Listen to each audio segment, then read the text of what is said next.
Bright Duty. Every student matters. Under this topic, we are going to understand the meaning of these two given terms first. The meaning of rural and urban here. Rural, we already know that the things pertaining to village. And if we talk about urban, it means the things pertaining to town or cities. Things pertaining means things related to village here in rural case, and things related to town or cities in the case of urban. We know very well that in India the population is divided. The population divide is there between rural and urban areas. Means population is not living in villages only, or neither it is living in towns only. Because still India is considered as a developing country. So most of the population, if we talk about, is still dependent on agricultural sector. Although their percentage day by day, or if we can say that with the passage of time, their percentage is decreasing in the villages. More and more people are moving from village to towns and cities due to different factors, in search of better job, in search of high standard of living, economic status. So many things are there. So both pull and push factors are working. Somewhere pull factor, if we talk about that how urban centers are attracting them, that we have already discussed. And push factor in the villages, if we talk about lack of better facilities, lack of education facilities, lack of opportunities. So these are going to work as the push factor in rural areas, which are compelling the people, mainly the youth, to move out and just look for the job in towns and cities. So where here in India, if we talk about, the population is divided in these mainly, in broader sense, if we talk about, it is mainly divided into rural and urban areas, and still most of the population is in villages. India, if we talk about, is a land of villages, as vast majority of the people, that is around 68.84%, if we talk about of population, and that was found by the census of 2011, that around 68.84% people are still residing in villages in India. And earlier survey, that was in 2001, accordingly around 72% were found those who were living in villages. So we have seen that the number reduced. Earlier, if it was around 72, now according to the survey of 2011, it has reduced to 68.84. Why? Because the different reasons can be there that we have already discussed. The push and pull factors are working here, and that's why the number of people reducing in villages, and they are attracted toward the cities and towns. According to the census of India, if we talk about that, around 5,93,731 villages were there in 2001. Here it shows that it shows the ratio of the population, that this much villages are there, and around that much population is living in these villages in India. Now if we talk about urban center is a loose organization of a people as compared to rural centers. Why rural community? Because rural community, if we talk about, it has a strong bonding. Reason, because mainly in villages you might have found that same sort of community, or the person belonging to the same community, caste group, are living together, and they have lots of interaction, the communication between them. They are celebrating their festivals, they are involved in the different occasions, and so it's that particular village will act as a family most of the time. But that kind of thing is missing in urban communities. In urban communities, we call it as a loose organization, because different community people are there, and they are not that much involved in urban areas, although they are also celebrating the festivals in societies and in their areas, but that much bonding, or we can say that much interaction is not there, because town or city life, if we talk about that, their lifestyle is totally different from the villages, from the rural community. So somewhere we can see that these are loose organization where people are not that much interacting or they are not that much connected with each other. If we talk about in India, the urban centers are identified as statutory towns and they are notified if they are notified by the government, and these urban centers are going to be declared as the statutory towns here. Clear? Local self-government. At rural level, you must be knowing that local self-government was introduced and these changes were brought. Why the local self-government idea was introduced? Just to empower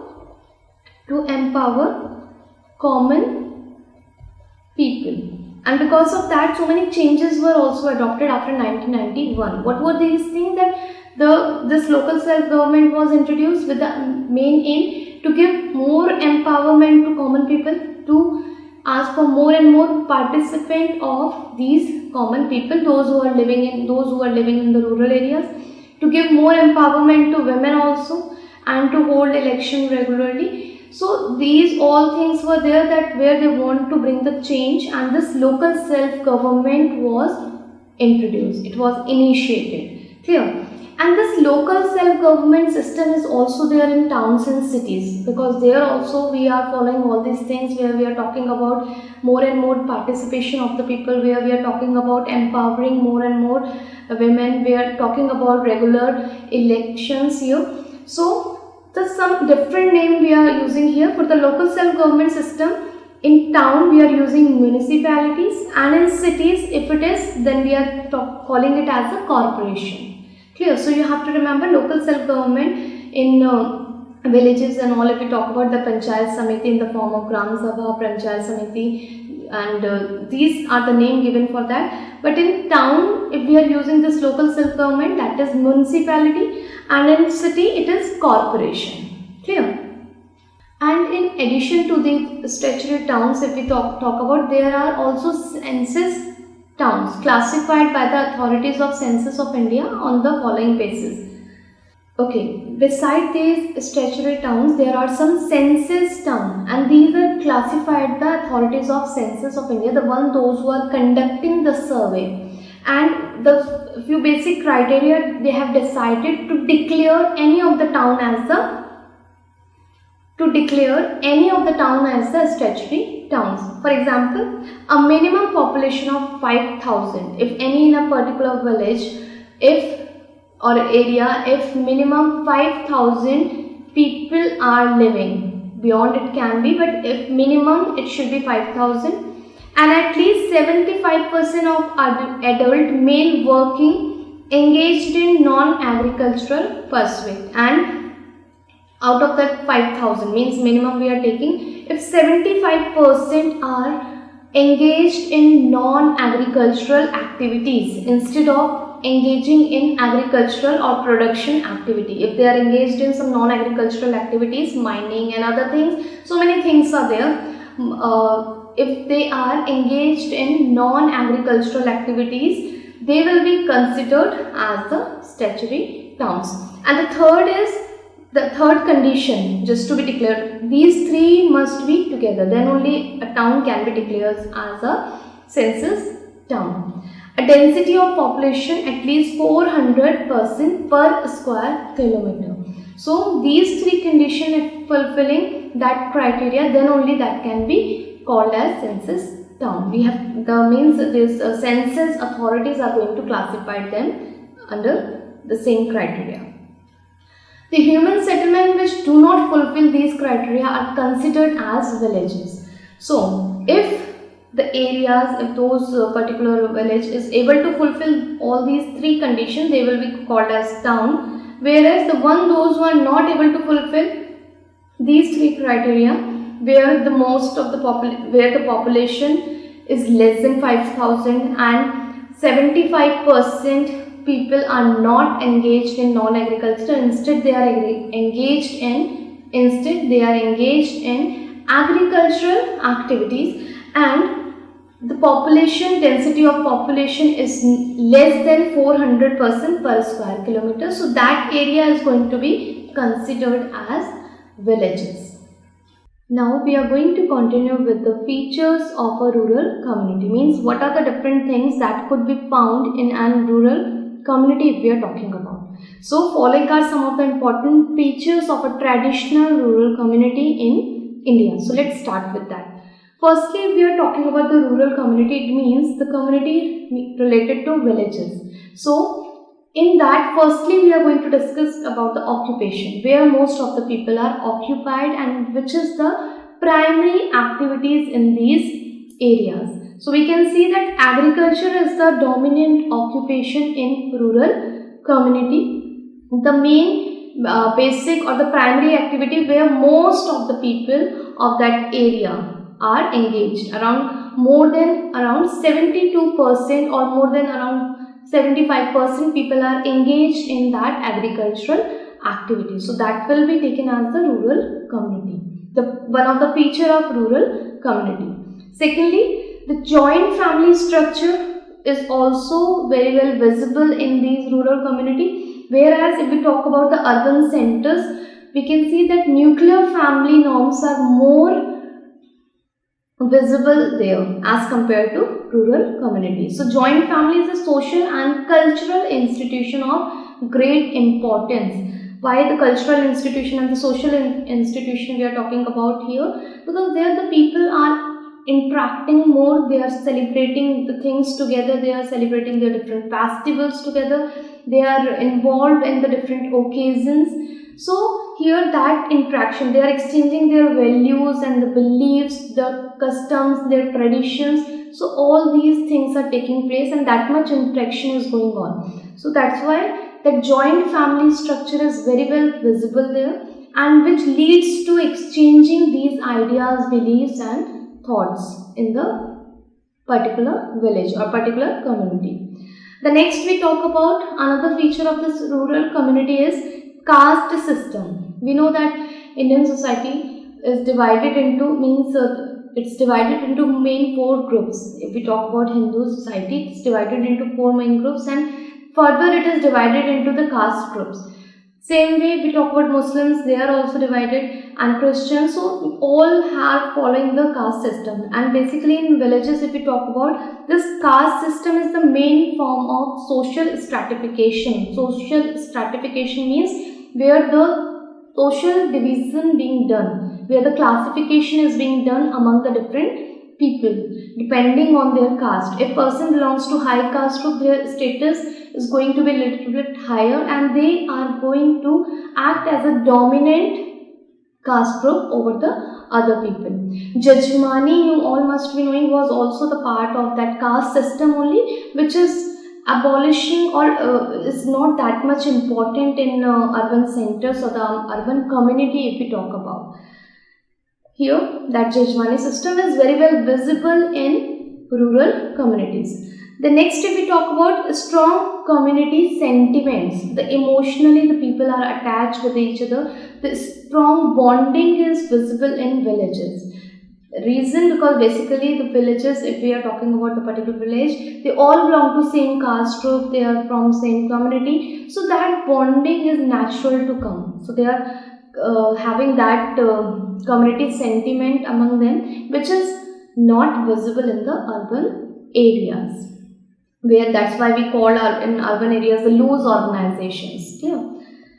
Less social mobility and slow social change. Less social mobility means because people are mostly engaged in the agricultural sector, so there is no movement, the migration is not that much taking place, so less social mobility is there. It is not, cannot say there is no social mobility. Social mobility is there, but it is very less as compared to urban areas.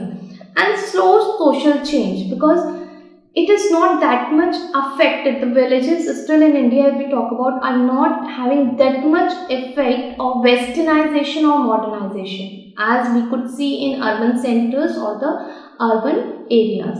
Although due to technology on these things, these changes are also taking place in villages nowadays, but that changes are very slow as compared to the urban communities. Social control is informal, because you must be knowing this in villages and town most of the time that The judiciary system is very strong. If we talk about, the police is also very active, but here the social control is informal sort of, where the punch are there and they are taking the decision related to any of the community. So that's why they are not following any formal structure for this controlling the village people. Very informally, these 5 people are being selected and they are taking the decision based on any thing related to their villages. People suffer from, here if you can see the next they have given, people suffer from poverty and illiteracy. That is also one of the common feature of rural community. People are suffering from poverty. They are under poverty, and most of the time you will see the people, those who are belonging to lower caste group, they are pertaining to this category.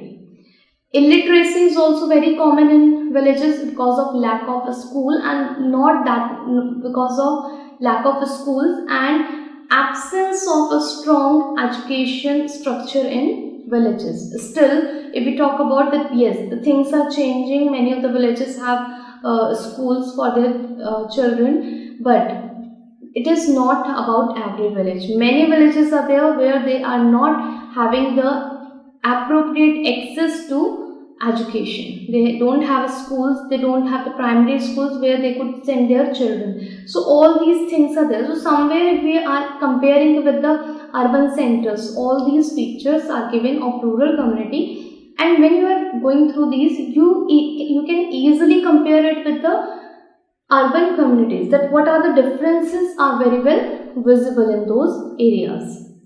Now we are going to talk about urban centers and their feature also will discuss. Urban centers, if we talk about, there are different types of urban centers. Traditional urban centers in India, if we talk about, they were administrative centers and political capitals, centers of trade and commerce, pilgrimage and religious center. That we are talking about earlier time, before the independence also. So all these areas, the towns and the cities, basically these were created when the Britishers came. So these towns and cities were introduced, and these changes were brought mainly because they started taking these areas as administrative center to control the country, to run over their power. So basically in traditional time, these centers were famous for administrative center. Political centers, political capitals were made. They were the main center of trade and commerce. That's why they were taken under towns and cities, and most of the pilgrimage, the holy places were supposed to be there, and other religious center. Clear? But in modern time, if we talk about, we are not considering all these factors, all these things only to declare any area as a urban center. In modern time, as a consequences of industrialization, industrial towns and cities have come into existence. In modern times, if we talk about, the changes took place due to industrialization, due to introduction of industries in the areas. It started attracting more and more people from the villages and other rural areas, which led to increase in the population of that particular area. The people started settling down there, and they started getting the job in non-agricultural sector, and where the high density of population was very well visible. So these areas were declared as the urban centers.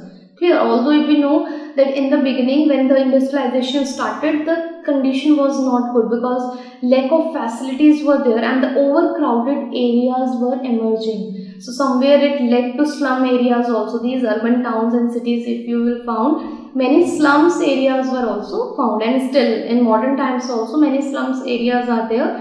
Where we can talk about that how the density is very high, where the density of the population is very high. Now we are going to discuss about the different features of these urban centers. As we have already done the discussion of the rural areas, now we will do the discussion of features related to urban centers. There is social heterogeneity, means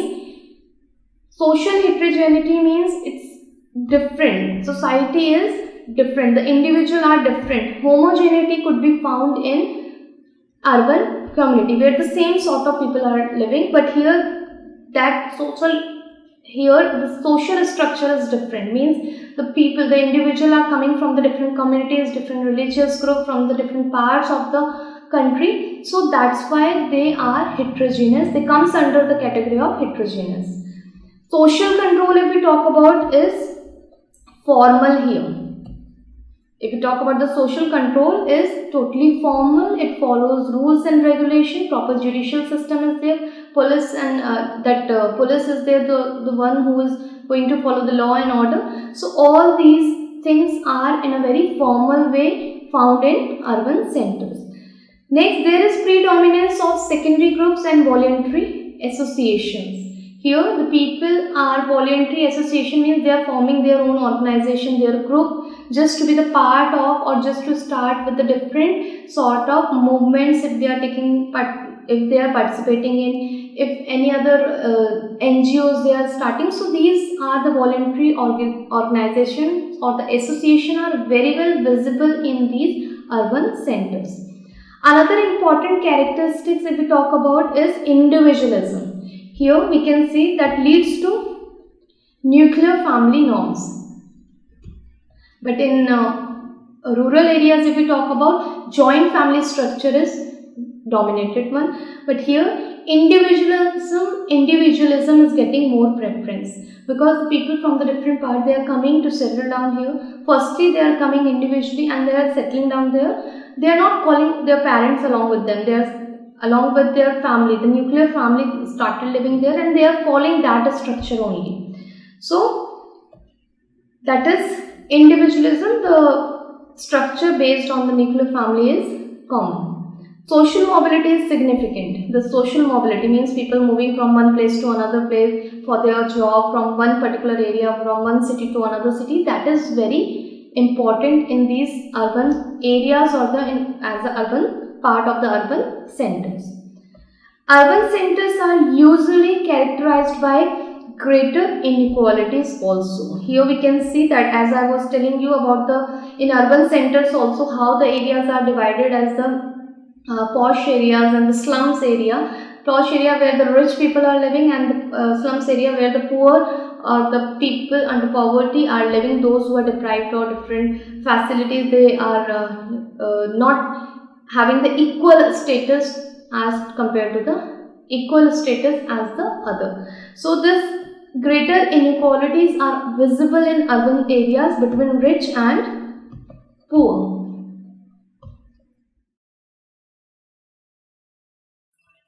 Now we are going to continue with this topic, rural-urban divides and linkages in India. We know that rural areas are different from urban areas, and different factors are there which are creating that divide and difference in these areas. But besides that, there are some linkages also that are very well visible in India. So we'll do the discussion over these points, that how these are different from each other and how they are having something in common which is acting as a link between the two different areas. So let's start with that.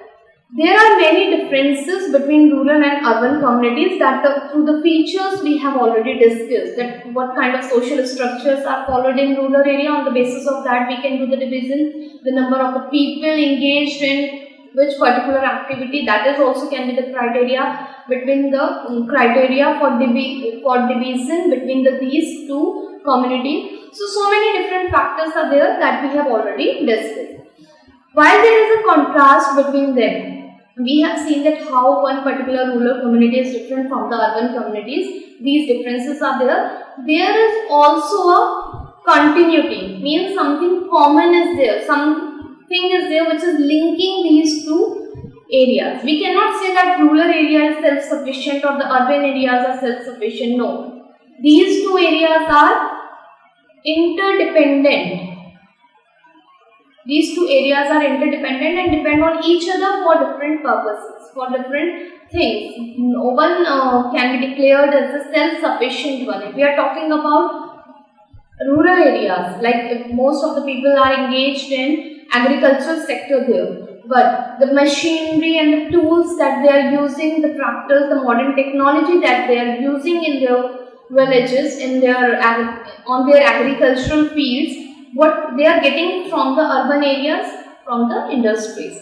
Same way, if we talk about industries, they are also not self-sufficient. They are not producing the things on their own. No, they are dependent on agricultural sector. The raw material that they are getting it from the rural areas only. So that can be the linkage between the two, and so many other common things we are going to discuss today.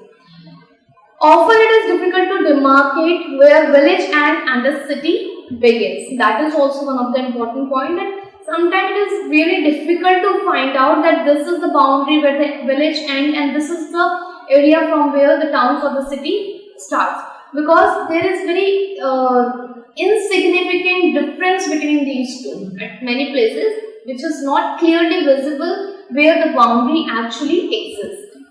Villages are the supplier of food, laborers and raw material to urban centers. So in this way, what the villages are doing, the rural community, they are supplying food as well as the labor, the most important part of the town, most important part of the towns and cities if we talk about, they are also coming from rural community only. Raw material, the most important thing that we are getting also from there, that is important for the growth of industrial sector, which are there mostly in cities and urban centers. On the other hand, if we talk about urban centers, they provide various type of services. It is not like that only the rural areas are providing. Urban centers in return are also providing them the different services like higher education facilities they are providing, better healthcare facilities, banking, communication system. So all these are the things which are being provided by the urban centers to rural areas. Now the main feature of urban-rural divides and linkages in Indian context can be summarized as follows. We are going to talk about what are the different features of these rural-urban divide and linkages in India. So we will do the discussion over that one by one. The main heading we have taken, the first one is social organization. Based on that, we are going to talk about how this social organization is creating the references, at the same time creating the linkages between rural and urban center. In villages, if we talk about, the joint family usually correspond to joint household, whereas in urban center, people prefer nuclear household because of individualism. We saw that this is one of the important feature of urban centers, individualism. So that is very well visible here. The joint family structure is being followed in rural area, whereas in urban areas, if we talk about, it is individualism. Basically, they are working on nuclear family norms.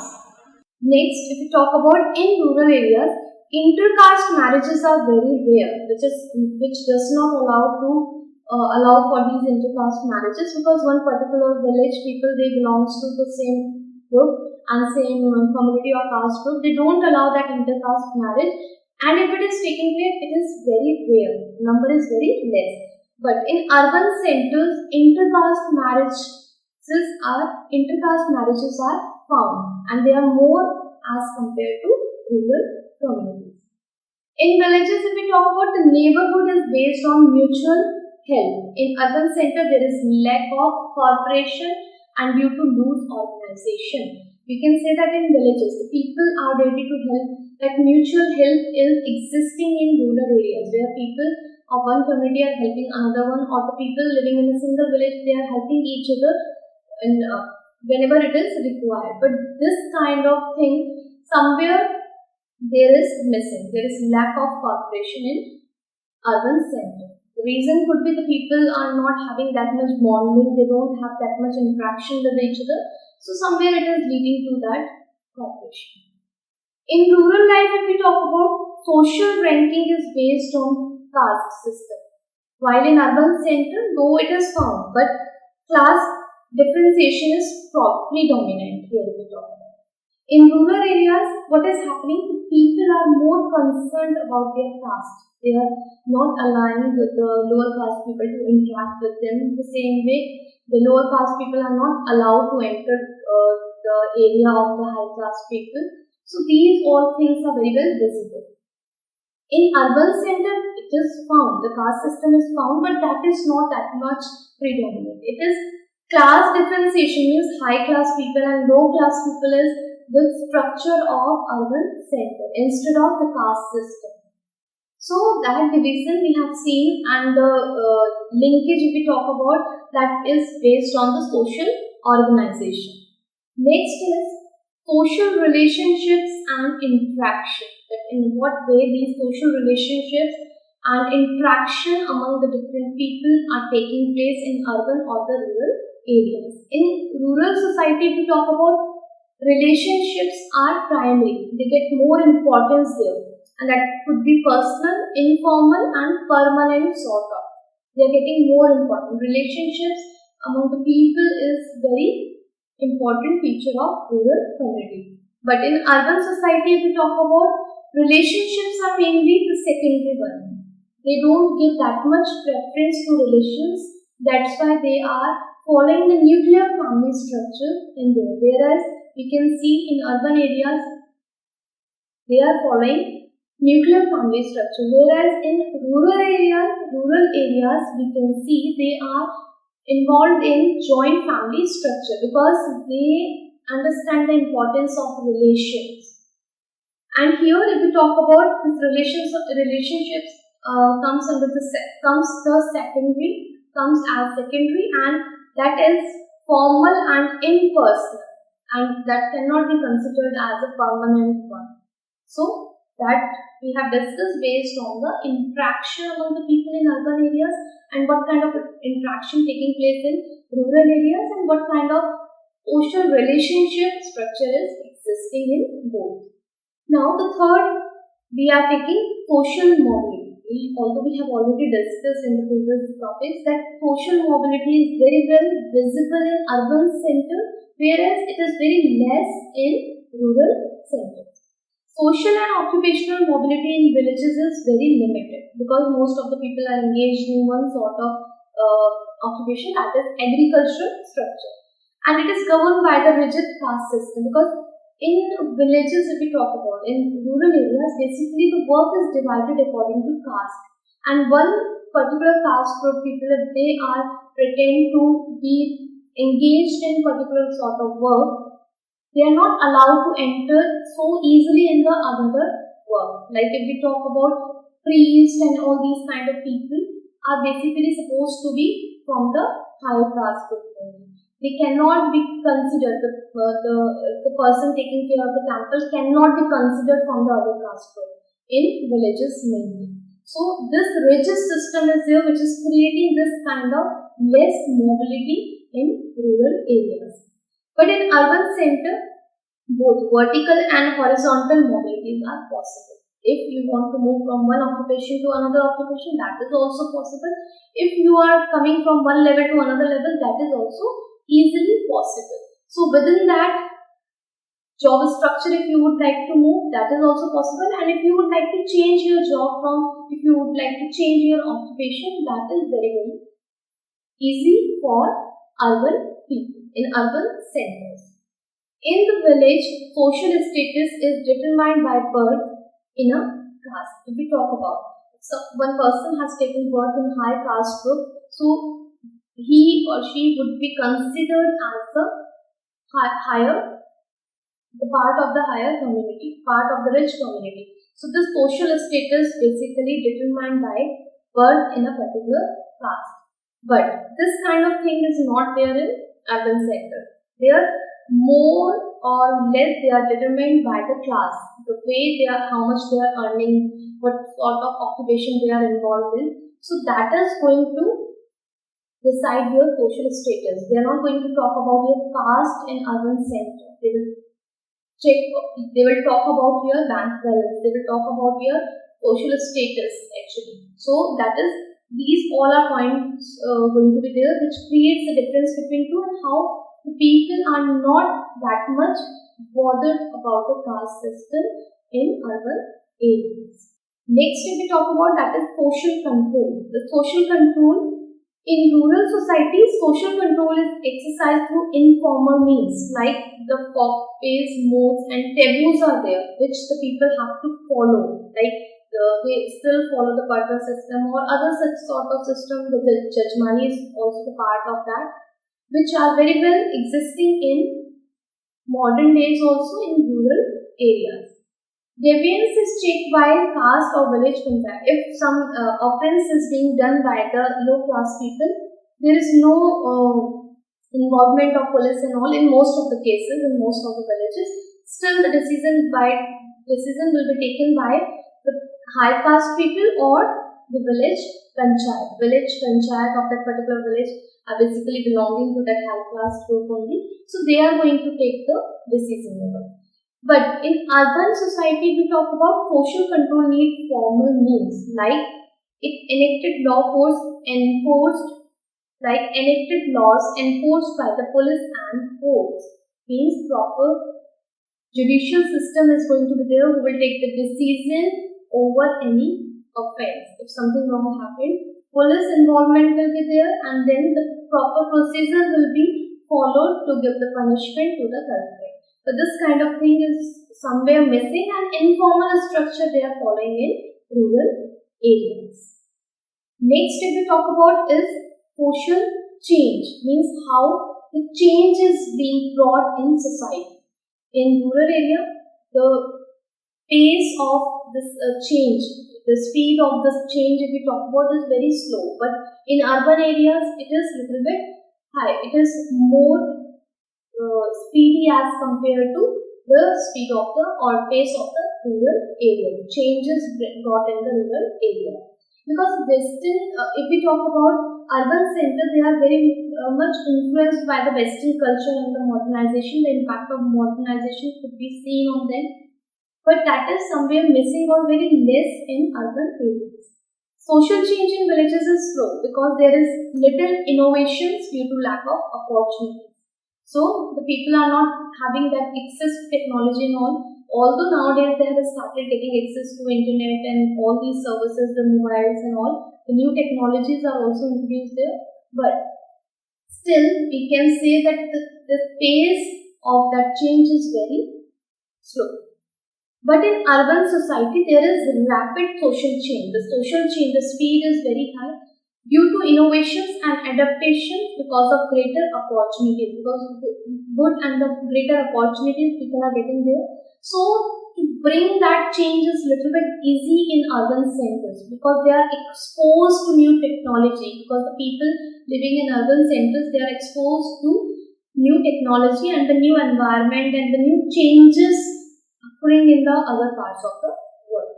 So that social change, if we talk about the pace of social change, that is also different in these two areas. The next one is cultural life. The cultural life, there is a cultural unity in villages. If we talk about unity could be found in rural areas or the villages. Common values, group norms, they are reinforced through festivals, rituals, age-old customs and traditions. Means still people are following all those things. They are celebrating festivals together, they are celebrating rituals, they are following all the rituals related to their particular community or religious group. Age-old customs are also they are following since ages. Traditions also, what they used to be there earlier in the tradition time, still they are in this modern time also they are carrying forward with all these things in rural areas. But if we talk about in urban areas, the people are not that much bothered. They are mainly we can say that most of the time they are doing the formalities. They are not following all those tradition or the custom of their own community. In urban areas, if we talk about cultural life is heterogeneous. It is different. It is not going to be the homogeneous one. It is not the same. Individualistic means they are more concerned about their own self. They are not bothered about the other people living in the society. It is more flexible and dynamic. Flexible means that is not rigid. They are not bothered about following all those customs because of managing the time. So many things are there because if we talk about the life in towns and cities is very hectic. The people have very less work. So they are not bothered about all these sort of traditions and the values they have to follow, the rituals they have to follow here. So they are very flexible and dynamic, means they are bringing changes according to need. They are bringing the changes in their lifestyle according to their need. Next, if we talk about, that is economic life. The economic life of urban center and rural center is totally different from each other. We can see in the rural area, the people are more poor, the poverty is prevailing, illiteracy is there. But in urban center, the people are having higher status, the people are earning more, but it is not the case with all the people. Many people are there, those who comes under the poverty also. But if in general level, if we compare them, so the status of the people living in urban center are much more higher as compared to the people living in rural centers. In urban center, we know that in rural center, we know agriculture is the predominant occupation of the people in villages. And other occupations related to agriculture are also available there. Their income level and consumption level, both are very low. Whatever they are earning and whatever they are consuming, both are very less as compared to the urban center. In urban center, there is variety of occupations. So, mainly in rural areas, either the people are engaged in directly in the agriculture or the other occupations or the other things related to agriculture only. But this is not the case in urban center. There variety of occupation is available and people are engaged in different activities. It can be the secondary sector as well as the tertiary sector where the services are being provided. So manufacturing sector as a secondary sector is also one which is giving the jobs to many people. Job opportunities are there for many people. In service sector also different areas are there where nowadays the literate people getting very richer. And the one those who are less educated or illiterate one, they are mainly engaged in manufacturing sectors in urban areas or urban centers. Due to specialization and income and consumption, their income and consumption levels are very high because they have skill. So one those who are having some skills with them, they have training of something, so they are getting much more as compared to these people, the one those who are engaged in agricultural sector. So here in urban center, if we talk about, the income level is very high as well as the consumption level, because if, for example, in villages, if we talk about, there is no such kind of services like the restaurants or hotels where for recreational activities the people are going. But in urban center, that culture is very well prominent, where people are moving out for weekends, they are going for restaurants, they are going for hotels, for these kind of services they are taking. So that's why their income level is high and that's why they are consuming more, means they are spending their more money, they are spending much more money on these all sort of activities.